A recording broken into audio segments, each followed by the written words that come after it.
Nagbabalik sa Manila Zoo ang elepanteng si Mali pero bilang isang preserved animal na sumailalim sa taxidermy.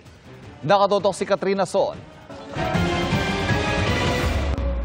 Pinipilahan ngayon sa Manila Zoo ang napreserbang katawan ng elepanteng si Mali.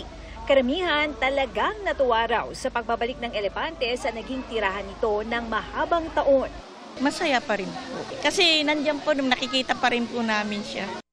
May ilang magkahalo ang nararamdamang emosyon ng masilayan ulit si Mali.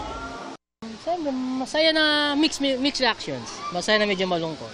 Siyempre, ito first time niya sana makita si Mali. Ito nakita niya ng buhay pa. Siyempre masaya. At least yung mga hindi siya naabutan, nakikita yung totoong appearance niya. Kahit ganyan lang itsura niya.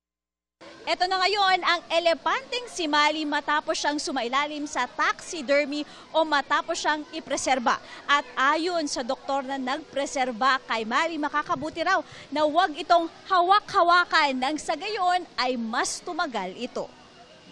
Kung sa mga karaniwang hayop, 3 hanggang 6 na buwan ang proseso ng pagpepreserba. Kay Mali, umabot daw ng halos 1 taon na pinagtulungan ng 15 hanggang 20 tao. Kailangan po namin gamitan si Mali ng elastomeric na paint, isang klase po ng pintura kung saan kahit po mabasa or maulanan, hindi po agad-agad masisira or mababakbak po. Kapag maayos daw ang sitwasyon at kondisyon ng hayop na sumailalim sa taxidermy, maaari itong umabot ng 100 taon. Ang advice lang po namin sa mga tao is picture lang po, mas maganda.